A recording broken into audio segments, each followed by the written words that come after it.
Cryptids, or strange and unknown creatures, are the stuff of intrigue and nightmares. Forget your place in the food chain for long, and you'll be swiftly reminded of it when you stumble upon a beast that defies current human understanding. YouTuber and narrator Zach Baby TV joins me today in reading these stories. Be sure to check out and subscribe to his channel, link in the description. Remember, you can share your stories with me at darkstories.org. I'd love to narrate stories about anything outdoors or trucker related. Be sure to stop by eeriecast.com to subscribe to and listen to all my podcasts and shows. Now, let's begin. Nature doesn't belong to us. From Love is Blue.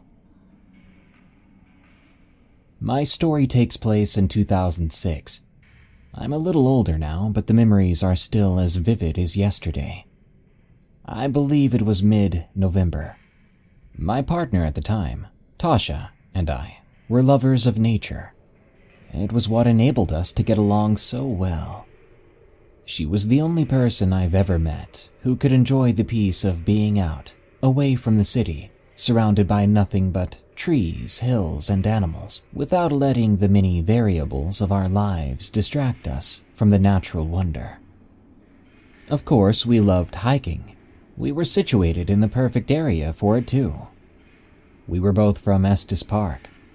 I'm sure it's a lot different now, but back then it was the most quaint, lovely town you could know, surrounded almost entirely by the beautiful forests of the Rockies.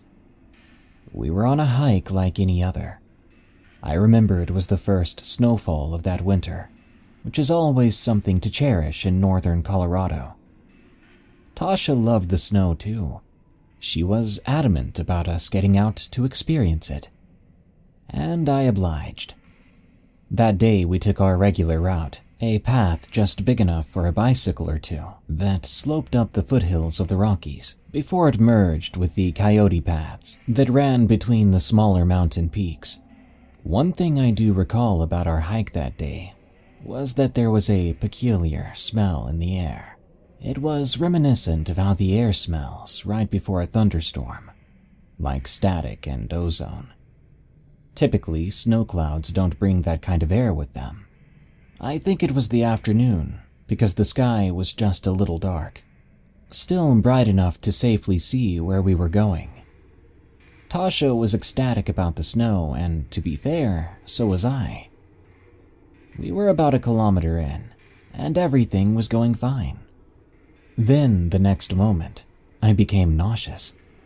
It was very sudden. I lost my balance too. I had to lurch over onto my knees so I didn't fall. Tasha grew concerned. As she asked what was wrong, I just sat there. The nausea wasn't really in my stomach, more so my whole body. It almost felt as if gravity intensified. I took a deep breath, and that's when I realized that static electricity smell was heavier than it was before. After a few seconds, I was able to stand back up. After I told her I was okay, she asked me if I wanted to go back home. I said no, because I felt fine once again, and I didn't want to ruin the special day for her. But I did ask her if she could smell the weird odor. She took a big whiff and then told me she couldn't. So we moved on. The snowfall intensified as we walked. The flakes still weren't cold enough to stick to the ground, but it did obscure our vision. Our range of view became more and more limited as time wore on.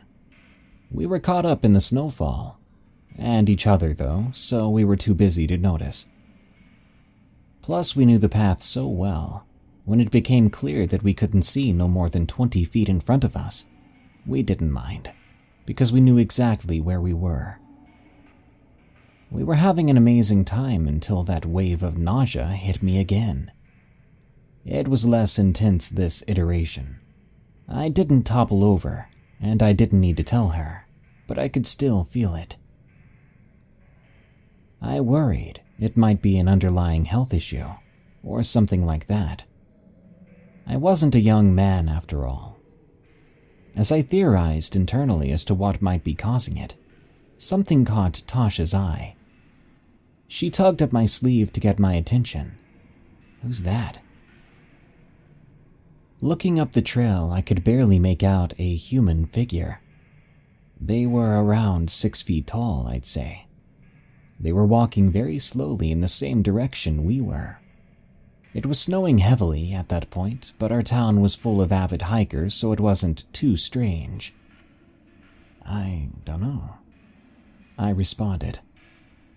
We looked at them for a few moments, and as we did, we began to notice they weren't moving. They were walking, sure, but they weren't going anywhere.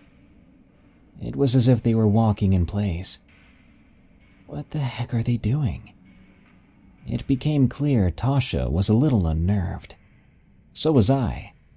I decided to call out to them. Hey! As soon as I did, they dissipated into the snowstorm. It was so strange. There were no clear movement indicators. It was like they themselves had turned into snowflakes. We both saw the figure vanish, and despite being confused, we were eager to get out of there as quickly as we could. Even though the air was cold and crisp with snow, I could still make out that static smell. And my nausea was strong, but consistent enough so that I could keep my balance. We didn't talk much as we made our way back down the trail. We were familiar with one another, enough so to know that we would save the rationalization for after we got home. Maybe 50 feet from where we saw the figure, something else happened. Michael? I kept walking as I heard my name. Yeah? I said, hurriedly. Tasha looked at me confused. What is it? I asked. What are you talking about? You just said Michael. We stopped momentarily and faced each other. Tasha said something along the lines of, I didn't say anything. I was about to argue that she did until, from behind us, we both heard it. Louder this time and more frantic. Michael! The voice came from up the trail, Tasha's voice. But Tasha was right in front of me. The woman up the path kept speaking. Michael, where are you? The nausea I felt grew stronger. Something was very, very wrong here. Tasha was scared too. Let's get the heck out of here. I nodded as the voice kept calling out. Then I realized I could see a figure again, just barely. It seemed to be pacing back and forth as it repeated my name. Let's go, now. Tasha began pulling me by the hand down the path. As I turned to follow her, though, I noticed something off. The geometry of it was wrong. It was making a sharp turn into a thicket of trees. Yeah, it was snowing hard, but I knew for a fact this wasn't the way we came up. I stopped dead, looking around, and confirming that this was not the path I was familiar with. Tasha turned back to face me, asking what the heck I was doing as I stood there, rooted. That's when I realized something else. Her hand was ice cold, and I don't mean the skin was cold. There wasn't any warmth whatsoever. Her grip made my hand even colder. It was like she was made of ice.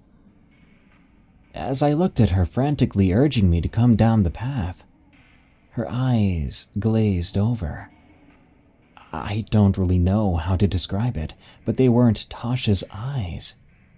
They weren't pretty, they weren't full of life. It felt like making eye contact with a wax replica of her.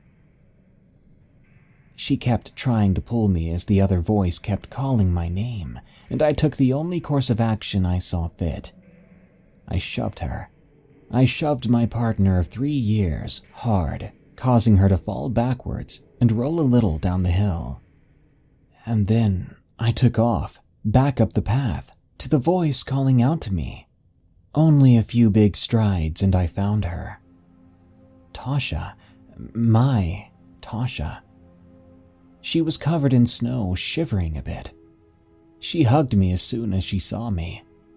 "Where have you been? I thought I lost you." As we touched, that nausea that was nagging me seemed to shrivel away. There was still that awful smell in the air, though. I took one last look back in the direction I came, and sure as anything, I saw a figure, slowly walking up the hill. "We gotta go. Let's go."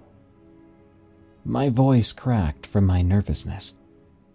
She took that as a sign of urgency and took my hand as I led her down the hill, almost in a sprint.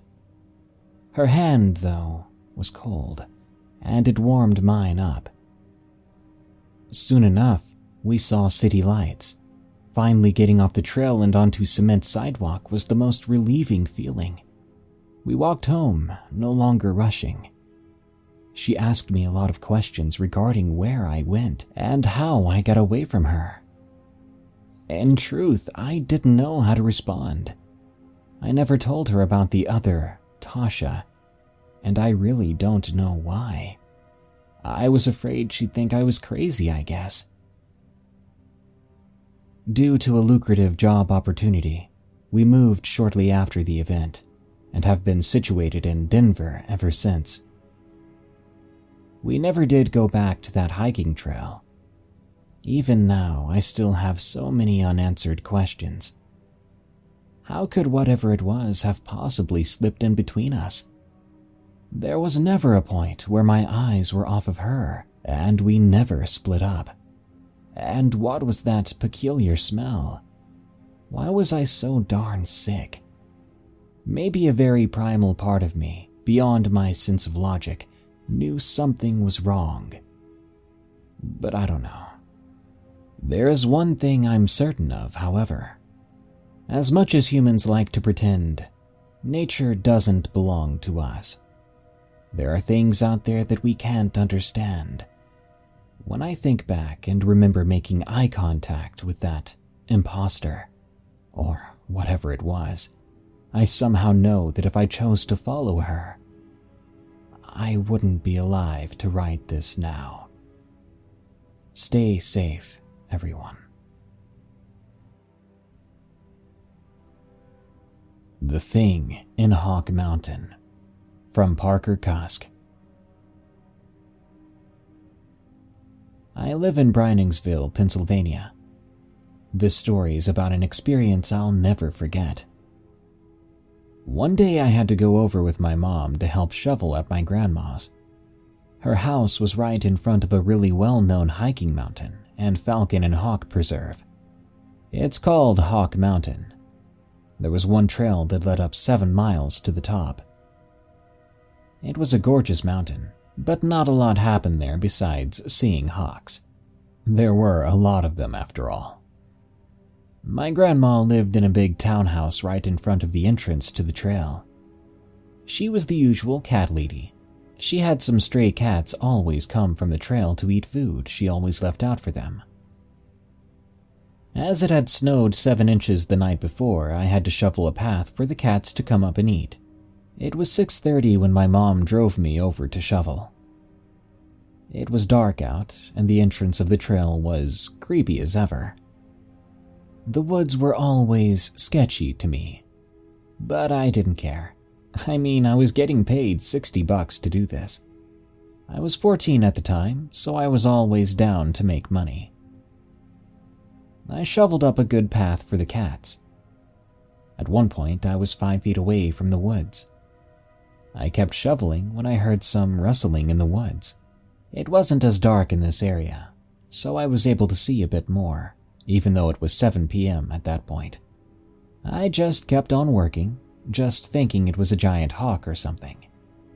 But then, I heard it. It was something that would be burned into my brain for the rest of my life. A deep growl. It wasn't the type of growl you get from a dog. It was dark and sounded like it came from something big, something demonic. I jumped up and looked around until I could see it. I could see an arm and a hand wrapped around a tree. I could not see the body just yet, but I could see its urine-colored eyes. They stood out amidst the complete darkness of the woods, through which I struggled to see. I stared at it some more, and suddenly it screamed. It was the most terrifying scream I'd ever heard. I dropped the shovel and ran into the house. I told my grandma and mom what happened, but they told me to stop screwing around, that it was time for dinner.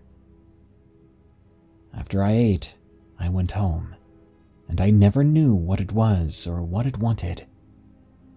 I'll always remember the scream it made, that thundering growl too, and those eyes that stared me down. The following stories are Dogman sighting stories, read by Zach Baby TV. How many of you love to go camping? How many of you have never been camping or refuse to go camping or simply just don't like being outside? Everybody's different when it comes to the outdoors. I've been a pretty avid camper most of my life. The first time I ever went camping, I was 8 years old in Yosemite with my mother and stepfather. We've been to the Sequoias, we've been camping down in Julian, and then later on, I spent a few years living in southern Florida. We did a camping thing there once too, but it just wasn't the same in all honesty. Which leads to tonight's story. We were camping in Florida. Even though Florida doesn't have any mountains or nothing like that, there's still plenty of woods to go around. My family and I were tent camping over at the Arcadia Peace River Campground. This is in southwestern Florida. We were going to be there for just the weekend. My parents had taken that Friday off, and we were going to stay there until Sunday morning and of course pack up and head back home. We've been there before. There's a couple other campgrounds in the area, but this is the one that my family liked the most. A lot of people bring their RVs there, but my family are more the old school tent type of campers. Some people like to do a little fishing. There's a little river out there. There's a swimming pool. There's plenty of places to go adventure off in the woods. And of course, people like to ride their dirt bikes and quads. Me and my older brother would always like to venture off in the woods. Sure, we would spend time in the pool, things of that nature, but we like to just adventure off and get lost on purpose. We never did really truly get lost, but the last time that we went camping there, we almost did. It was after lunchtime, but it was before dinner. My dad said that he was going to be grilling up some burgers and hot dogs and to be back around 6. I don't really recall what we were doing that afternoon. I know the first day that we were there, we spent most of the time in the pool. But on the second day, before dinner, I think we were just exploring the woods. My older brother was 12 at the time and I was 10, so we were both pretty young, but I had a big stick with me, so I felt confident. My brother didn't have anything. He said there's nothing to worry about, but we still explored anyways. I just remembered, the deeper that we went into the woods, the thicker everything became. From the brush, the twigs, the vines, everything. It became so compact we could barely move. We were snapping things on purpose, trying to create some kind of a trail as we went inside deeper into the woods. At least that way, we could just trail our way back by seeing all the damage we had caused. I know after a while, we were pretty deep in the woods at this point. I remember asking my brother, like, hey, should we just turn around so we don't go too deep? And he just said, no, there's so much of this place that we've never even seen before from the last time we've went out camping here. So I just agreed and just followed him deeper into the woods. Eventually, though, I started feeling very wrong. I started feeling like we were in some kind of danger, but I couldn't put my finger on it. Remember, I was a kid. But still, something was off. And I think my brother noticed it too, because I noticed his posture changed as we walked deeper. The weirdest part about it was when everything became eerily silent in the woods. Usually there's rodents and things moving around and stuff like that, but I remember at one particular time that we were walking in there, the only thing I could hear was ourselves. Everything else was dead silent. And that was basically my breaking point as a 10-year-old kid because, let's just face it, we're deep in the woods, everything becomes quiet, I'm starting to get freaked out, and plus, it's hotter than Hades out there. It was so humid, we were dripping with sweat in the shade. I was done. I wanted to get back to our campsite and get something to drink. My brother didn't give me any fuss when I told him I was turning around and getting out of the woods. We started walking back in the direction from whence we came, when the noises started to pick up again. But they weren't the noises that we heard from earlier. Now the new noises that we're hearing were echoing from all around us. It sounded like something big was stepping on branches or twine, snapping them in half. I was getting completely terrified at this point because I had no idea what the heck was in those woods with us. But it wasn't just me. My brother was scared as well.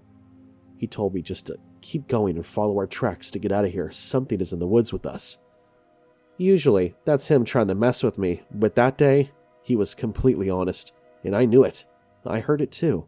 There was something, indeed, following us in the woods, but the noises were coming from all directions, echoing amongst the trees. We had no idea what direction this beast was even in, and that's what made things even more horrifying. Eventually, we heard the growl of something grunting. It wasn't anything I've ever heard before, nor my brother. We both spinned around out of complete fright, and that's when we saw it. Behind us, to the right-hand side, I'm guessing maybe 40, 50 feet away. Can't really tell. I was a 10-year-old kid. It wasn't close, but it wasn't too far off either. There was this large black dog just standing there watching us. It gripped the side of one of the bark trees, like it was curious. The weirdest thing about it was, it must have been leaning on the tree or standing upright on its back legs because it was really tall. That, and the eyes were glowing. I swear to you, his eyes were red.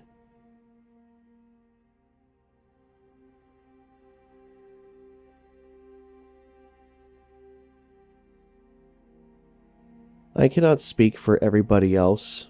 I cannot force anyone to believe my story, nor anybody else's for that matter. But I know one thing for certain. I encountered a dogman. I encountered this dogman when I was a teenager with my family camping. This happened back in the late 90s.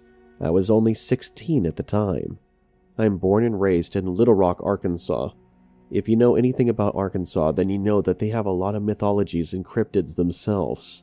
And unfortunately for us, Dogman is one of them. You see, wolves aren't really a main source of canine out here. There's red wolves out here and there's coyotes, but outside of that, that's it. But the only thing that is tall, black, and handsome would have to be Mike Coulter. If not, then it had to be some type of black bear or something like that. But that's not what I saw. I was camping with my family. It was a typical weekend, as it usually is. People from Arkansas, they like the outdoors, and they make it known too. There's parts of Arkansas that are very rednecky and things like that, where people are hunting and whatnot. It's just part of our culture. I was just hiking in the woods with my younger sister at the time. Like I said, this was in the late 90s. I was an older teenager, and she had just turned 13, so I was dealing with the whole pre-teen attitude, if you know what I mean. Those of you that have siblings and go through puberty and the whole process of teenageism, it sucks. She was the type of kid that never wanted to go outside.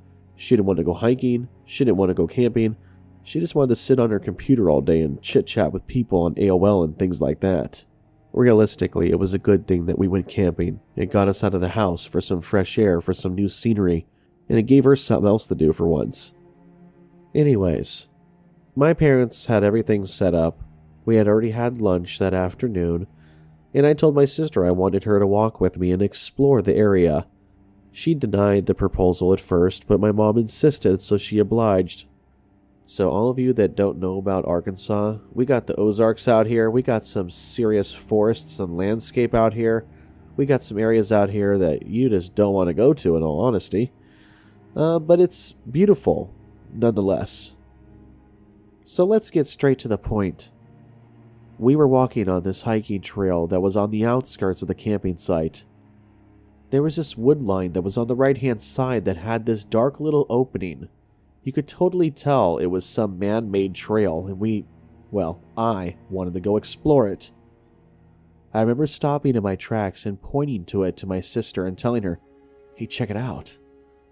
She wasn't interested nonetheless, but either way, she went with me. She couldn't leave my side. When we first approached it, it was so narrow, there was no way we could walk side by side on this man-made little darkness. So, I went first and she followed behind. She complained about how dark it was and we're probably going to walk through some spider webs and we're going to have spiders in her hair and things like that, and I just told her to shut up. Plain and simple. You're with me, you can't leave my side, mom's rules, shut up. We kind of had a little argument, but I don't remember everything that was said. But eventually, she did shut up and she just followed me into the woods, regardless of how she felt. A part of me wished I would have listened to her, because none of this would have ever happened. As we were just carrying on the trail, getting deeper and deeper into no man's land on a trail that we had never seen before, I noticed that the temperature had dropped fairly quickly. And Arkansas it gets pretty hot during the summertime, so that's telling you that something is wrong.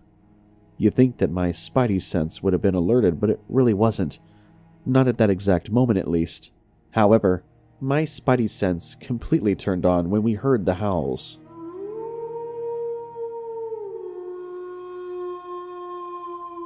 That scared the living crap out of me.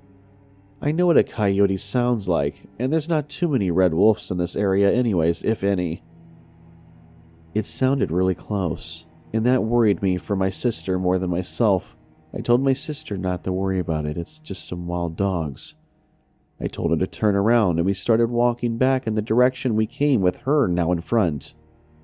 She was pretty spooked, but she was like half my size at the time, so I was basically crawling, telling her to go faster, let's get out of here.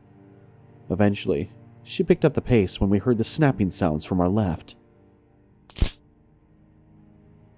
A bored little walk ended up turning into a full-on speed walk. I know you might think, why weren't you guys running like bloody hell? Well, you can't. It was so thick and so narrow, and vines and twigs and branches were everywhere in your face, and you didn't want to trip on overgrown roots. So we sped walk. That was the safest and most accurate thing to do at that very moment. At least we thought so, at least.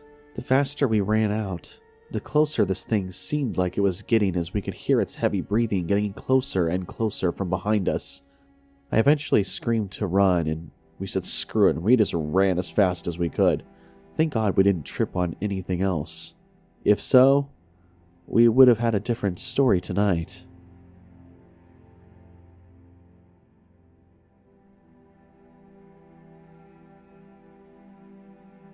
When I was 17, me and my family were camping over at the Cherokee Lakes campground in Missouri. They had a pool, a place where you could go fishing. They had RV hookups as well as tents. It really was a pretty cool facility. They even had some picnic benches out on some of the spots. It was really nice. I remember it was summer break from school. My family wanted to just get away for a little bit. Even though we didn't live terribly far from the campgrounds, I think it was the fact that they just wanted to get towards the outdoors was the whole point. Just to do something out of the norm that they normally don't do. My family owned a small little 24-foot RV. They rarely ever used it. I swear it sat on the side of the house for at least 10 years before they decided to do anything with it as far as camping-wise. And that's when we took it over to that campsite. My family had planned to stay out there for 4 days. Thursday through Sunday, to be exact. My dad is a pretty heavy fisherman type of guy. I never really liked it too much, but when he would invite me, I would go sometimes, I remember when I was a teenager. My mom, on the other hand, she could care less. She'd rather just hang out on the lawn chair and read her book. That's basically what she did from what I could remember. I remember I was hanging out with my dad that evening. We were sitting in our lawn chairs sipping on sodas at the edge of the water line with our fishing poles reeled out. I didn't catch anything that I could remember. Nor did I want to. whenever we caught anything, it was just flipping around, and every time you tried to grab it, it'd slip out of your hands, blood spraying all over your hands and your shirt and your face. I'd rather not, but I think for the peace and quiet just to spend some quality time with my dad alone was in itself nice. My dad was rarely ever home during a regular work week, so this was special. He was rarely home for dinners, and half the time he was gone before I even woke up to go to school. So you could kind of say that camping and fishing was kind of our thing. I remember we had already eaten dinner. He wanted to fish until the stars came out. We had an early dinner. The sun was starting to set, so the sunset was gorgeous when we had had our dinner. He grabbed the poles, he grabbed the bait, and he ushered for me to help him with the ice chest, and we proceeded over to walk in the direction where the water was. Once we set everything up, we just casted our lines and sat back and relaxed. Don't really recall what time it was when I saw it. It came out of nowhere. It was already starting to get pretty dark out, and the stars were starting to peek through the sky. The moon was an early bird. The moon was showing itself before it had even gotten dark, so go figure. It was pretty silent. Even the neighbors weren't loud at this point. There's just something very relaxing about fishing. I don't know what it is, but it's definitely a relaxation thing for myself at least. I like it now, and I've been fishing off and on with my father ever since. So there we were just sipping on soda and chowing down on some potato chips. Actually, now that I think back at it, it was one of those kettle jalapeno bags. Those are our favorites. Eventually, I'm not sure how much time had passed, but I had to go to the bathroom. I told my dad I'd be right back, got out of my lawn chair, made a left-hand turn, started walking down the hill towards that pit bathroom. Oh God, how I dreaded those. They were absolutely disgusting. So I handled my business, wrapped things up in the little pit of doom, opened the door and started walking back in the direction where the lawn chairs were at the edge of the water where my dad and I were fishing. At this point, it was pretty much dark outside, but I had my phone on me and yeah, that was that. A couple of minutes had passed, and I finally reached the area where we were both sitting. But my dad was gone. The lawn chairs were in place, the poles were laying on the ground, the ice chest was still open on the right-hand side next to his side on the right, but my dad was gone. Just 2 lawn chairs and all of our equipment still there. I called out to my dad, but I got no reply. The night was quiet. I got a tingle down the back of my spine. My dad just wouldn't take off like that. I know I spent a pretty hot minute in the bathroom, but still, he wouldn't just leave me and leave all his stuff around. Did something happen to my dad? I remember thinking. I didn't freak out about it that much. I wasn't really too concerned. Spare the moment. I started walking around and just checking to see if he was just in a nearby area or something. After a couple of minutes of looking, I started walking back in the direction where we had originally set up camp for the whole fishing ordeal at the edge of the water, where all our stuff was at. And that's when I heard the sounds again. But this time, it was much louder. On the right-hand side, there was a ton of trees that were close to the water, but still far off in the distance. That's when I saw these glowing red eyes just staring directly back at me. I barely saw it at first because I wasn't really directly looking in that direction. I was just going to start gathering our things and start bringing it back to the actual campsite where my mom was at. I figured it was already dark anyway, she's probably going to be pissed. But when I saw those eyes, there was no looking away. It was almost memorizing. I've never seen red glowing eyes before on any animal that I've ever seen, in real life or on television. It didn't move a muscle. It didn't make a sound. It was making shuffling sounds in the woods, and that's what made me look in that direction after all. But once I caught eye contact with that thing, whatever it was, I couldn't look away. It was like looking into Pennywise's deadlights or something. I was completely frozen. Whatever it was, had to have been big. Judging by where the eyes were actually located amongst the trees and the brush, that thing was definitely taller than I was. I remember just grabbing the poles and just the ice chest. I left the chairs there and I just hightailed it back to the campsite where Mom was. I was kind of freaked out. I mean, I wasn't freaked out like a horror movie freaked out, but I knew something was wrong and I just wanted to get to my mom. I dropped everything off, talked to my mom about it. I was pretty much out of breath by that time. You know, she told me to calm down, tell her everything that happened, start from the beginning and things like that. And of course, I did just that. She looked at me in shock and confusion. I'm not sure if she truly honestly believed me after all, but then I was asking, "Where's Dad? Where's Dad?" Then she started to look like she was actually starting to believe me after all. Like, here we go. Our kid's saying that they're seeing some monster in the woods with glowing eyes, but where's my husband? You know, that kind of look. Well, I'm sorry to burst your bubble. Nobody dies in this story. My dad actually came out moments later walking down the hill at a nice, normal pace, as if nothing had happened whatsoever. According to him, nothing did. He was actually concerned why I'd left the lawn chairs out by the water. I tried to explain to him that I couldn't find him and the thing that I saw in the brush. Needless to say, my dad was in the male restroom the whole time.